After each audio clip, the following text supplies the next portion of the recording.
आपको सीधे लिए चलते हैं कांकेर, जहां पर राजनाथ सिंह लोगों को संबोधित कर रहे हैं। आपका सांसद बोलता है, ऐसे सांसद श्री मोहन मांडवी, श्री विक्रम उसेंडी पूर्व सांसद, श्री कैलाश कश्यप जी हमारे प्रदेश के महामंत्री, बहुत ही लंबे समय थे। जब मैं काम कर रहा था उस समय भी इन्होंने बहुत ही अपनी सक्रिय भूमिका निभाई थी। श्री देवीलाल जी दुर्गा पूर्व विधायक, श्री भोजराज जी नाग पूर्व विधायक, श्री सतीश जी लाठिया जिलाध्यक्ष कांकेर, श्री दिनेश कश्यप पूर्व सांसद, श्री शशि पवार जी जिलाध्यक्ष धनगरी, श्री दिनेश अरोड़ा जिलाध्यक्ष कोंडागांव, श्री कृष्णकांत पवार जी जिलाध्यक्ष बालोद और श्री यशवंत जैन जिला प्रभारी गांवे। और इस सभा में मौजूद मेरे सभी सम्मानित बहनों एवं भाइयों, सबसे पहले मैं कांकेर बस्तर की माटी से आप सब मन के जोहार करे से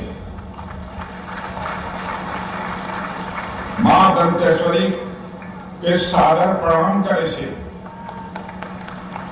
ये माटी वीर गुंडाधूर, वीर गेदलाल, महाराजा प्रवीण भंजदेव, जगतू दादा और धर्मू दादा सबके नमन करे से उन सब बलिदानी बन के सूरता करे से मेरे बहनों भाइयों, लंबे अरसे के बाद कांकेर में किसी सार्वजनिक सभा को संबोधित करने के लिए आप सबके सामने खड़ा हुआ। इसके पहले 2 बार मैं कांकेर में सभाओं को संबोधित कर चुका हूं। बहुत देर में आया हूं, लेकिन आप सबका आशीर्वाद है कि पूरी तरह से दुरुस्त आप सब लोगों के बीच में आया।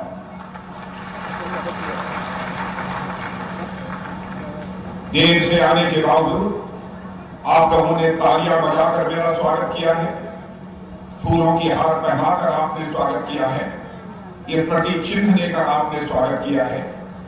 लेकिन भारत की परंपरा है और शिष्टाचार का तकाजा भी है कि स्वागत, अभिनंदन अथवा राम राम या जोहार या सलाम दुआ कभी इकट्ठा नहीं होना चाहिए।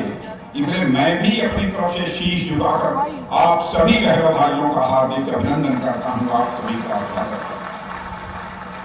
मेरे बहनों भाइयों, माता दंतेश्वरी की इस पवित्र भूमि कांकेर की धरती को मैं एक बार पुनः शीश झुकाकर नमन करता हूं। जिला कांकेर समेत पूरे बस्तर का यह इलाका प्राकृतिक सौंदर्य और संसाधन की दृष्टि से पूरे भारत में जाना और माना जाता है। बस्तर का यह पूरा क्षेत्र मैं अच्छी तरह जानता हूं। केरल का जो राज्य है इस देश का, उससे भी कहीं बड़ा है। और मुझे याद है जब मैं पहली बार छत्तीसगढ़ आया था, मुझे राज्य ने, मुझे केंद्र ने यहाँ का प्रभारी बनाकर भेजा। नया नया राज्य बना था, मगर कांग्रेस के कुशासन से उस समय छत्तीसगढ़ की जनता जूझ रही थी।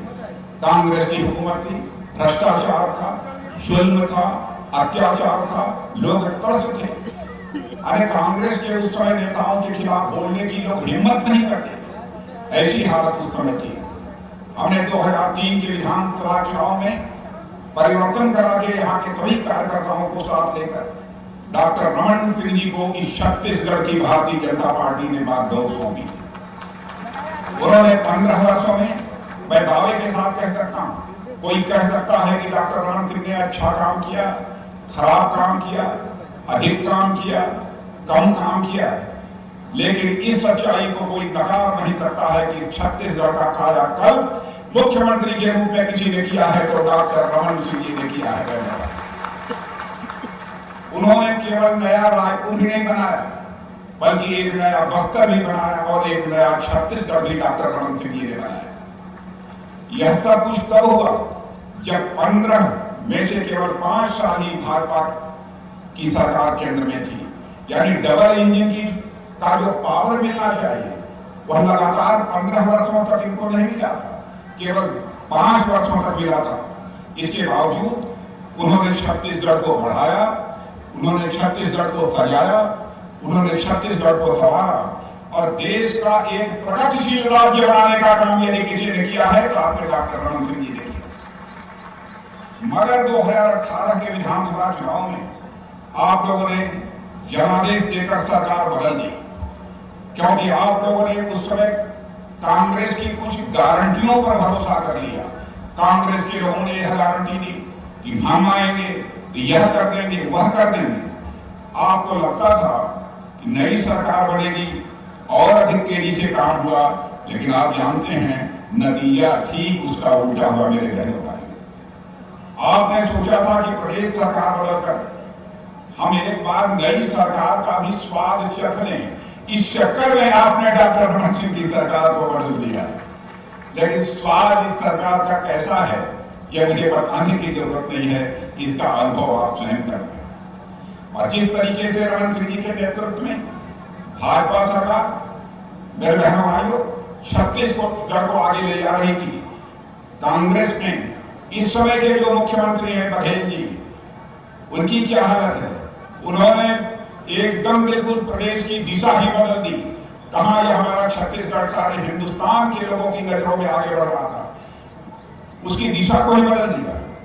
जबकि केंद्र की मोदी जी सरकार ने छत्तीसगढ़ के साथ यहां कांग्रेस की सरकार होने के बावजूद कोई सौतेलापन नहीं किया।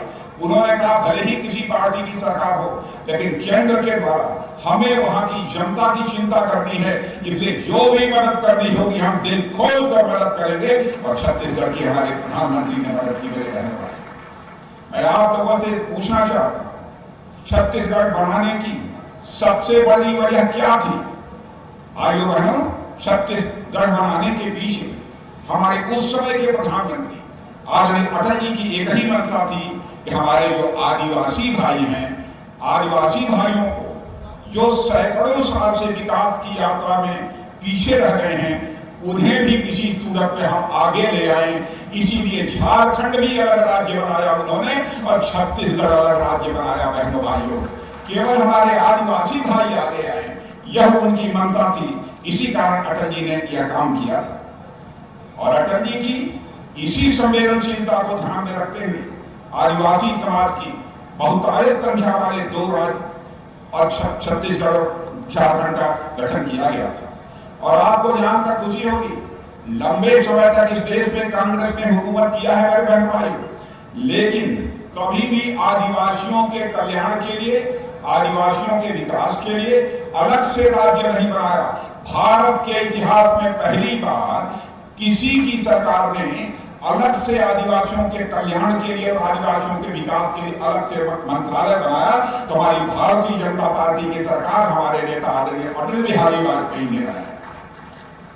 और मेरे रहने भाइयों, देश के दलितों, आदिवासियों और पिछड़ों के लिए जो प्रतिबद्धता अटल जी में के दिल में थी, वही प्रतिबद्धता आज मैं आपसे कहना चाहता हूं कि हमारे प्रधानमंत्री आदरणीय नरेंद्र मोदी जी के भी दिल में देखने को हम सबको मिलती है। क्या कभी आपने सोचा था कि आदिवासी मां की कोख से पैदा हुई कोई बेटी भारत की प्रथम नागरिक बन जाएगी, राष्ट्रपति बन जाएगी? बहनों भाइयों, कभी भी आदिवासी समाज ने सोचा नहीं। यह करिश्मा कर दिखाया है तो हमारे प्रधानमंत्री नरेंद्र मोदी जी ने कर दिखाया है। मेरे कहने वाले साथियों, आप लोगों को जानकर खुशी होगी कि अकेले आदिवासी समाज के कल्याण के लिए मोदी जी ने, ध्यान से सुन लीजिए, केवल आदिवासी समाज के कल्याण के लिए मोदी जी ने 90,000 करोड़ रुपए का अलग से बजट आवंटित कर दिया है, जो कि आज तक भारत के इतिहास में कभी नहीं हुआ। इतना ही नहीं,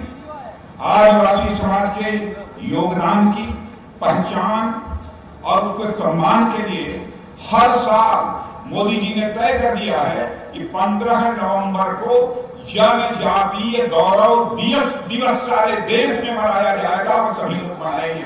यह हमारे प्रधानमंत्री ने तय किया। और मेरे बहनों भाइयों, आजादी के बाद देश में पहली बार इतने बड़े पैमाने पर देश के आदिवासी समाज की कला, संस्कृति, स्वतंत्रता आंदोलन और राष्ट्र निर्माण में जो उनका योगदान है, उसको याद किया जा रहा है और गर्व के साथ आदिवासी भाइयों को सम्मानित किया जाता है। मेरे बहनों भाइयों, गुलामी के कालखंड में विदेशी शासन के खिलाफ कई संघर्ष हुए और सारा देश जानता है कि हमारे आदिवासी समाज ने अंग्रेजों को इस देश से बाहर करने के लिए बढ़ चढ़कर हिस्सा लिया था। और हम लोग इस सारी बातों को सारे देश के सामने ही नहीं, सारी दुनिया के सामने ला रहे हैं कि हमारे देश के आदिवासी भाइयों ने इस देश को आजादी दिलाने में कैसी भूमिका निभाई है। सारी दुनिया में हम इसे सामने ला रहे हैं। आज भारत अपनी स्वतंत्रता की 75वीं वर्षगांठ मना रहा है। तब बख्तर की इस पुनीत माटी से अपने जन्म, जंगल और जमीन के लिए अंग्रेजों से लड़ते हुए, उनके दांत खट्टे करते हुए और अपना सर्वोच्च बलिदान देने वाले शहीद गुंडाधुर जैसे नायकों का स्मरण जब मैं यहां हूं तो स्वाभाविक रूप से मुझे आता है मेरे बहनों भाई। साथियों, जब हमारे राष्ट्रीय मंचों से राष्ट्र के इस निर्माण में, देश को बनाने में आदिवासी समाज के योगदान की हम चर्चा कर रहे हैं तो कुछ लोगों को आश्चर्य होता है। ऐसे लोग यह नहीं समझते कि भारत की संस्कृति को मजबूत करने में आदिवासी समाज का कितना बड़ा योगदान है। शायद इस बात को लोग समझ नहीं पा रहे। इसका कारण यह है कि आदिवासी समाज के योगदान के बारे में या तो देश को बताया ही नहीं गया, और बताया गया तो बहुत थोड़ी बहुत जानकारी उनको दी गई। उनका कितना बड़ा योगदान है इसकी जानकारी नहीं दी गई। ऐसा इसलिए हुआ क्योंकि आजादी के बाद कई वर्षों तक देश में सरकार चलाने वालों ने अपनी राजनीति को ही प्राथमिकता दी, अपने को ही सारी दुनिया के सामने प्रोजेक्ट करने का, पेश करने का प्रयास किया। आदिवासी समाज को वह कांग्रेस के लोग भूल गए। जबकि हमारे प्रधानमंत्री नरेंद्र मोदी जी की सरकार में आज आदिवासी क्षेत्रों में गरीबों के लिए घर बन रहा है, शौचालय बन रहा है। आप सीधी तस्वीरें देख रहे थे छत्तीसगढ़ के कांकेर से, जहां रक्षा मंत्री राजनाथ सिंह लोगों को संबोधित कर रहे थे और अपनी सरकार की उपलब्धियों की जानकारी लोगों के साथ साझा कर रहे थे। इसी के साथ बुलेटिन में अभी के लिए इतना ही। आप देखते रहिए स्वराज एक्सप्रेस। नमस्कार।